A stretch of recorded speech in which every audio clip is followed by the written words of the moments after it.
এইখানে স্ট্রাকচারটা দেখো আরো সুন্দর, যেদিকে তাকাবে সেদিকে সৌন্দর্য একটা দেখতে পাবে। এদিকে রয়েছে এত সুন্দর বড় জঙ্গল, ঠিক আছে, অপূর্ব লাগছে উপর থেকে। আর স্পেশালি যেটা আমরা দেখার জন্য এসেছি সেটা হচ্ছে এই আপার ড্যামে, যেখানে টারবাইন, যেখানে বিদ্যুৎ উৎপাদন করা হয়। বন্ধুরা, আমরা এখন কোথায় আসছি? পুরুলিয়া।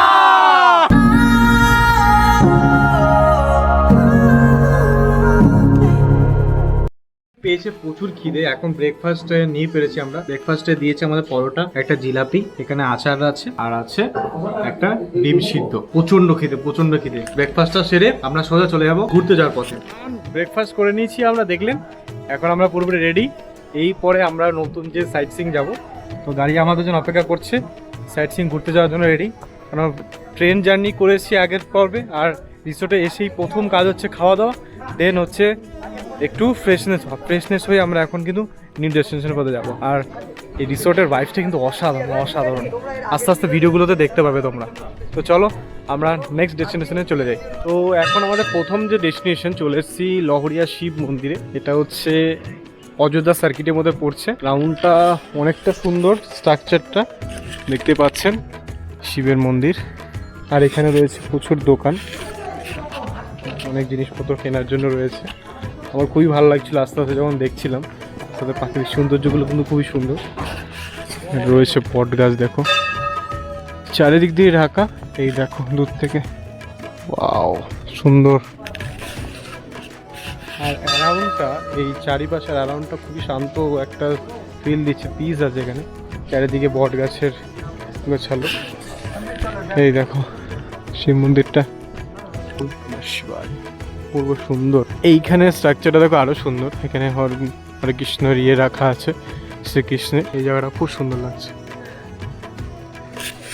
তো এখানে আরেকটা ড্যাম আছে, ওই ড্যামটা আমরা চলে যাবো এরপরে দেখার জন্য। তো এখানে চলো। আচ্ছা, এই হচ্ছে লহরিয়া বাবা শিব মন্দির। এখান থেকে ঠিক উপরে এসেই এই যে রয়েছে লোয়ার ড্যামের এই জলটা দেখতে পাচ্ছ, খুব সুন্দর ফুরন্ত। আর রয়েছে লোয়ার ড্যাম, তার অপোজিট সাইডেই আপার ড্যামটা আছে। আর এই সুন্দর দৃশ্য।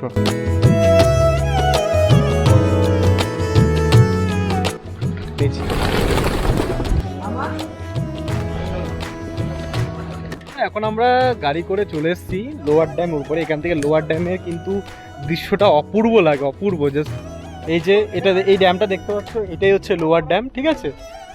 লোয়ার ড্যামটা দেখতে পাচ্ছ, এই লোয়ার ড্যামের নিচেই রয়েছে ওই যে আমরা ওইখানে ছিলাম লহরিয়া ড্যাম, দেখতে পাচ্ছ। অপূর্ব নিদর্শন, জাস্ট অ্যামেজিং লাগছে। আর দুপুর থেকে মানে ড্রোন ভিউ থেকে কম নয়। উপর দিকে পুরো চাষের ক্ষেতগুলো দেখতে পাচ্ছি, প্লাস নিচে রাস্তাটা দেখা যাচ্ছে। আর এই লোয়ার ড্যামের সৌন্দর্য এক অপূর্ব নিদর্শন প্রকৃতির।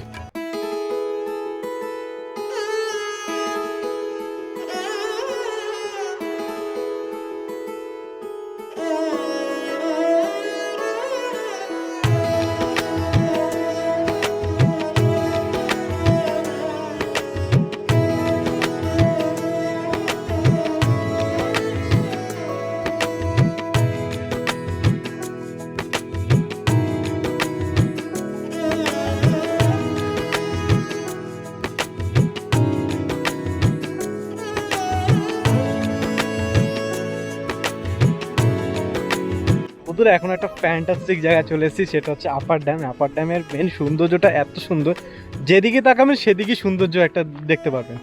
এদিকে রয়েছে এত সুন্দর বড় জঙ্গল, ঠিক আছে, অপূর্ব লাগছে উপর থেকে। আর স্পেশালি যেটা আমরা দেখার জন্য এসেছি সেটা হচ্ছে এই আপার ড্যামে, যেখানে টারবাইন, যেখানে বিদ্যুৎ উৎপাদন করা হয়। এই যে আপার ড্যামের যে জল, এই আপার ড্যামের জল লোয়ার ড্যামে যায়, লোয়ার ড্যাম থেকে পাম্পের মাধ্যমে আবার আপার ড্যামে আসে। এখান থেকে কিন্তু বিদ্যুৎ উৎপাদন করা হয়। WBCL থেকে যে বিদ্যুৎ উৎপাদন এখান থেকে সংগৃহীত করা হচ্ছে, এবং সেই জিনিসটা দেখার জন্য কিন্তু আমরা স্পেশালি এসেছি এখানে। দারুণ লাগছে, অপূর্ব। মানে আমাদের পশ্চিমবঙ্গে যে এত সুন্দর সুন্দর জায়গা আছে, আমি জাস্ট আপ্লুত হয়ে গেছি। মানে আমাকে মানে সত্যিকারই মানুষের গালাগালি না খেলে হয়তো পুরুলিয়া আসা হতো না। মানে থ্যাঙ্কস টু যারা গালাগালি দিয়েছিলে পুরুলিয়া আসার জন্য। পুরুলিয়া এসে আমি খুব মুগ্ধ হতে পেরেছি, ঠিক আছে। এরপরে এই সাইডটা দেখো, এই সাইডের জঙ্গলটাও কিন্তু অপূর্ব লাগছে। এই দেখো, ওয়াও, জাস্ট অ্যামেজিং। তো ঘন জঙ্গল, পাহাড়ের উপরে টিলাগুলো দেখতে পাচ্ছ, জাস্ট সুন্দর। তো বন্ধুরা, এখন আমরা চলেছি নেক্সট ডেস্টিনেশন, আমাদের হচ্ছে ময়ূর পাহাড়। এটা খুবই সুন্দর একটা পাহাড়। নেক্সট আমরা যেখানে ছিলাম তোমার ওইখান থেকে এটা মোটামুটি 10 কিলোমিটার দূরে। বেশ ভালোই লাগছে, সব কাছাকাছি। আপনার অযোধ্যার সার্কিটটা টোটালি কাছাকাছি পেয়ে যাবেন, মানে এতটা হ্যাপার নেই যে অনেক দূর দূর ট্রাভেল করতে হবে। তো এখন ময়ূর পাহাড়টা ভিজিট করব। ময়ূর পাহাড়ে স্পেশালি তুলা গাছটা দেখতে পাচ্ছি, তুলা গাছ এই সামনে দেখতে পাচ্ছেন, পুরো এটা বাগান, তুলা বাগান। আর এই পাহাড়ের টিলা শুরু হয়েছে এখান থেকে। সব জায়গাতেই কিন্তু পাহাড়ের নিদর্শনটা অপূর্ব। এখন পুরুলিয়াতে স্পেশালি দিনের বেলা প্রচণ্ড গরম, আবার রাত্রেবেলা প্রচণ্ড ঠান্ডা, মিক্স আপ ওয়েদার আছে। এরিয়াটা খুব সুন্দর চারিদিকে। ময়ূর পাড়ে আসতে না আসতেই ময়ূরের সাধারণ দৃশ্য, ময়ূরের কি সুন্দর করে পেন্টিংটা করেছে দেখো। আর এইখান থেকে পাহাড়ের দৃশ্যটা কিছু এরকম লাগে দেখো, what a amazing beauty man. আর আমাদের সূর্যি মামা এত রোদ দিচ্ছে, পুরো অবস্থা ক্রাশিং গরমে। যাকে এবার আমার ওয়াচ টাওয়ারটা দেখবো, ওয়াচ টাওয়ারটা উপরে উঠি, চলো।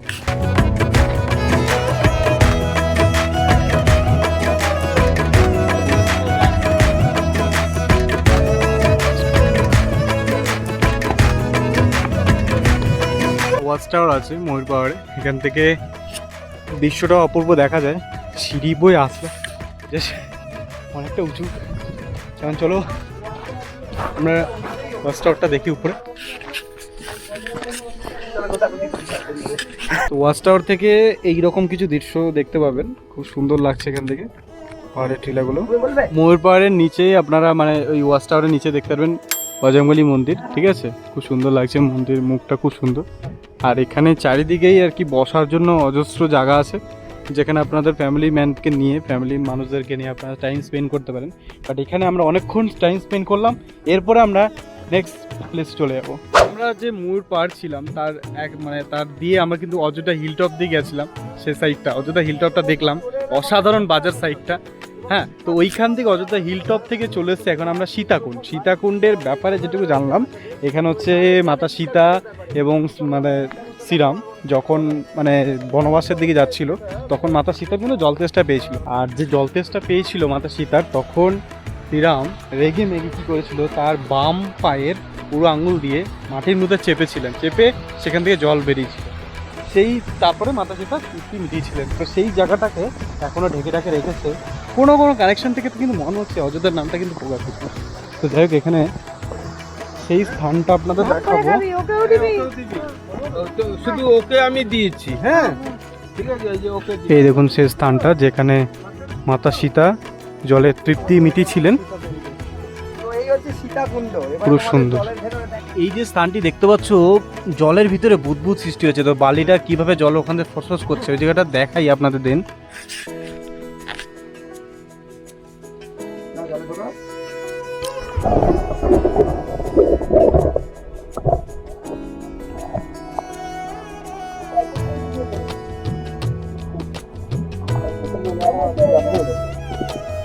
উপর থেকে লাগছে দেখো। অ্যাকচুয়ালি এই জায়গাটা দেখার পর মনে হচ্ছে সত্যিকারই যে এই যে মা রাম সীতা যে রামায়ণ একটা পার্ট, তো সেই কারণ থেকে কোনো একটা কারণ থেকে মনে হচ্ছে যে অযোধ্যার নামটা কিন্তু এখান থেকে জড়িত। জানি না কেন, এটা আমার খুব মনে হচ্ছে। যারা যারা জানেন, বহুবার পুরুলিয়া এসেছেন, তারা হয়তো বলতে পারবেন কারণটা কি। মানে এই যে কারণটা আজকে দেখলাম আমরা, শ্রীরামজি যে মাতা সীতার জন্য এই জিনিসটা করেছেন, তো এখান থেকে হয়তো অযোধ্যা হিলটপ বা অযোধ্যার নামটা জড়িত হতে পারে। আছে ভক্তের অপর নাম হচ্ছে হনুমানজি। আর সেই ভক্তের দর্শন করতে মানে আমার খুব আরাধ্য, আমার খুব পছন্দের একটা ঠাকুর, সেটা হচ্ছে বজরংবলী। মানে বলে ভক্তের অপর নাম যদি বলা হয়, তার এক নম্বর তো প্রমাণ হচ্ছে বজরংবলী হনুমান। যেখানে রাম নাম থাকবে সেখানে বজরংবলীর নাম থাকবে, হনুমানের নাম থাকবে। তো আজকে সেরকমই অযোধ্যা পাহাড়ে হিলটপের এখানেই সীতাকুণ্ডের এখানে বজরংবলীর দর্শন পেলাম। জ্যান্ত ঠাকুরের দর্শন, মানে এমন মনে হচ্ছে স্বয়ং বজরংবলী এখানে বসে আছেন। মানে যেখানে রাম নাম এখনও জপ করা হয়, রাম নাম পাঠ করা হয়, সেখানে বজরংবলী স্বয়ং দর্শন পাওয়া যায়। যাই হোক, জয় বজরংবলী। খুব ভালো লাগলো আজকের এই অযোধ্যা পাহাড় বা এই পুরুলিয়া ভ্রমণ প্রথম একটা ভিডিওতে দেখানোর চেষ্টা করলাম। তো আপনারাও যদি চান এরকম মানে পুরো পুরুলিয়া সার্কিটটা করবেন বা অযোধ্যা সার্কিটটা করবেন, তাহলে এইভাবে করতে পারেন। আমরা যে রিসোর্টে আছি সেই রিসোর্টে এখন চলে যাবো, ওখানে লাঞ্চ করব। লাঞ্চ করে আপনাদের পুরো ব্যাপারটা বলবো যে কিভাবে আপনারা অযোধ্যা সার্কিটটা কম খরচে করতে পারেন। চলুন।